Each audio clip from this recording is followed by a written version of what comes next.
exploring the future of final mile technology with Mike Powell, Chief Technology Officer with SEKO Logistics. Hello, Mike. Hi, good afternoon. Thanks for being with me. Thanks for having me. It's a good topic. I mean, final mile is on everyone's minds these days, especially with the pandemic and the post-pandemic. Definitely. What's the cutting edge of technology right now in final mile delivery? Well, I don't know that it's just one thing, Bob. I think it's a whole host of things that make up a solution. So when we think about final mile technology and we're trying to understand where to go with it, we first start with the consumer. And what are they looking for? We're all consumers in our daily life, right? Mm-hmm. We're buying products online, we're buying products in store. How do we meld those two together? How do we look at it holistically and figure out how do we streamline the client experience, the consumer experience, to make things easier and bring down that friction that everyone talks about. So when we talk about final mile technology, we think about moving backwards from that end experience as a consumer and setting expectations throughout that journey. Well, I hate to sound naive, but Mike, we say that what the consumer wants, they want it fast, they want it cheap, end of sentence.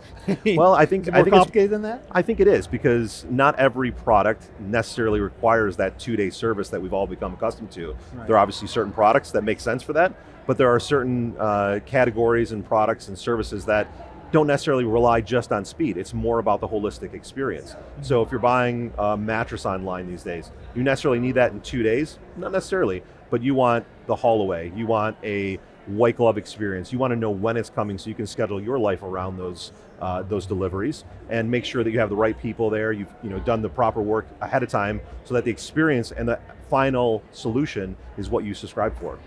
So help me to drill down a little bit more into Sure. what we mean by technology as it relates to final mile. What exactly are we talking about? Software platforms, orchestration platforms, robotics, AI, what exactly? Yeah, I think it's, again, a combination of things. So it all starts with the data, right, mm-hmm. at the foundation. And then I think you have to layer in solutions that make sense for your business. So in a lot of cases, in terms of context, we're at home delivery world, we're talking about the final mile US experience in the last couple of days. So what does that mean? We're talking about ingesting orders, understanding what those requirements are for delivery, client expectations, and then layering in visibility, communications. Not every shipment, not every delivery is going to go according to plan. Mm-hmm. So how do you manage those exceptions? How do you communicate back to the end consumer and back to the clients that are buying products from those brands and marketplaces? So there's layers of communication and exception management, but I think it all comes down to optimizing the data to build the best routes, build the most efficient ways of getting product to those consumers. So it's a whole host of transportation management systems, delivery orchestration, visibility and communication all the way through. These are all separate systems. They can be. That all kind of have to play nice together. They do, yes. Yeah, we build out an ecosystem of products and solutions. Yeah. So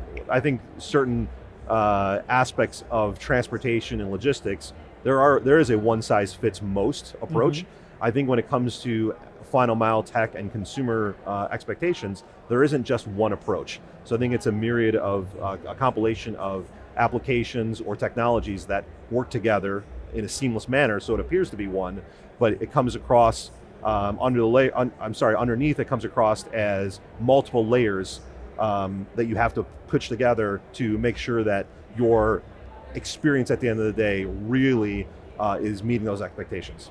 I'm betting that one thing that shippers want that is common among all of the solutions, and this is, of course, is my overly simplistic summary I said before, fast and cheap, visibility. Visibility is always paramount. The consumer wants to know where their stuff is, when it's coming. Isn't that so important now? Absolutely, yeah, everyone wants to know where's my shipment, right? It doesn't matter what you're purchasing, whether it's business to business or business consumer, you want to know where your transaction, where your shipment is at. The exceptions and the problems that go along with that. We're sitting in Philadelphia right now, Bob. And who would have forecasted a couple of days ago massive bridge collapse? So if someone ordered something last week and they had an expectation that it was going to be delivered on Monday morning, well, perhaps that's no longer the case with I-95 no longer being to be able to go north on 95 just north of here, right? So those expectations and how you manage the communication back to the consumer and back to the recipient who's getting that product has to change. It has to be dynamic, it has to be fluid. So again, that one size fits most doesn't necessarily apply because you have to maybe layer in other aspects of that process and technology to optimize different routes, to build different times of day, build different days of the week. to get around the traffic jams. Well, just as we said that consumer desires change with regard to like how long they're willing to wait for their order. What about the level of visibility? I mean, on one hand, visibility says, yeah, it's coming on Monday. Sure. Okay, fine. But then there's a consumer who says, not only do I want to know that it's coming on Monday, I want to be able to look at a map and see exactly what street it's on and how close it is to my house.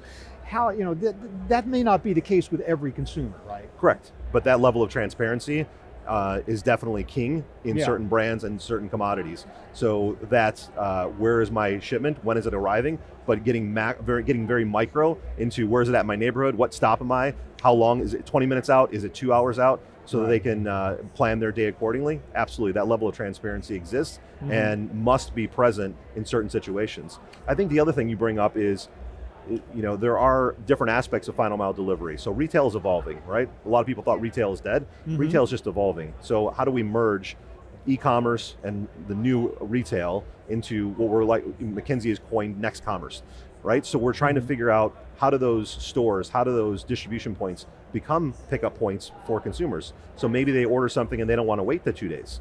How can they get it today? Or there may be an example where they want to go sit on that sofa. They want to touch that article of clothing. They want to try on that pair of shoes before they order. And merging inventory levels and visibility of inventory levels at stores and distribution points for consumers to be able to go and actually pick that up or try that on, touch the product, is also a layer of complexity that needs to be thought about when you're thinking about final mile technology. So you think that some options like buy online, pick up in store, so-called BOPIS, are not purely creatures of the pandemic. That No. With the pandemic they're abating, they're still there. Absolutely. Yeah, they were here before the pandemic. I think pandemic obviously accelerated that. Yeah. It gave stores an opportunity to continue to grow and service clients in a different manner, but I don't think that's going away anytime soon, because those retail stores still exist for many brands, and they have to figure out how to drive additional revenue streams, right? So if they become inventory or fulfillment centers, then and certain brands are incentivizing store managers on e-commerce sales, you can start to merge those two and incentivize for the consumer experience again to be paramount. So whether I'm driving foot traffic into my store and converting that into a sale and someone's walking out with physical goods, or I'm converting that into an online order where I'm shipping it to them, they should be rewarded the same way. We talked about these multiple systems that have to play together, that have to integrate in order for this to operate. What about that balance between the decision as to whether to have all those systems in-house, to draw from outside systems and bring them in? How do you achieve that ultimate decision? Yeah, I think it's every scenario is unique. Every company has to face their own decisions. But I think that if you try to go it alone, it's going to be a very tough uphill battle. There are many products out there in the marketplace today that are specialists in certain aspects of what we've been talking about for the last few minutes. So find those partners, figure out what you can supplement and build around those nucleuses. So you have a combination of buy, build, and partner, right? So you can go to market with solutions that you've created internally that solve a specific niche problem, but then partner with those out there that are doing exceptional things and growing and innovating at a much faster cadence than you probably can internally, and couple those together for your holistic solution.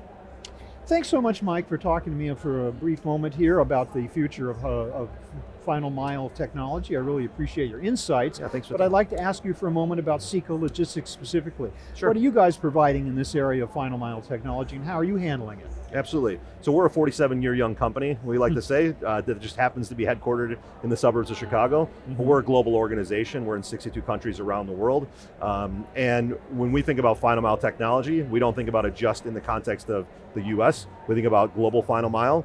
And we have a growing e-commerce business. Pre-pandemic, obviously accelerated through the pandemic and continues to gain momentum. And what we're doing is matching e-commerce and the traditional physical supply chain and bringing those two together. When we think about final mile tech for our consumers, our brands, our marketplaces that we do business with, it's really enabling those brands and being an extension of those. So when we talked about micro visibility, we have an appless experience that looks like a traditional app on your iPhone or your Android, where you can tell where that driver is at, when they're going to be there, communicate with them. Let's say you're not going to be home, Bob, in 20 minutes, and you want to divert that shipment till later in the day. We have an easy experience that you can opt in for, and it's fully configurable, so it doesn't look like SEKO. It looks like the brand or marketplace that we're doing business with. So we're just an extension of them. And the one thing that I think we bring to the table that differentiates us from others is the feedback loop. So how do you improve? How do you measure in real time what that experience was? So most of us are comfortable with ride sharing applications these days. You get out of an Uber or Lyft and you're prompted for a survey. How did the ride go? Similar experience with our deliveries. You, as a consumer, that driver walks out the door and you get prompted for a survey. 5-star rating. How was the delivery? Was it on time? Different aspects. We're filtering different questions. And as soon as that consumer enters in their rating, that instantly feeds back to our call centers, and we can tell in real time if there was a problem. So that problem doesn't fester, and we don't wait for 2 weeks, 3 weeks to go by and report that in a business review with our client. In real time, we can go back and say, there's a potential issue here, and help solve that in the moment. Thanks so much, Mike. And once Thanks for again, I having me, really Bob. appreciate your insights. Thank Pleasure. you very much. Thank you.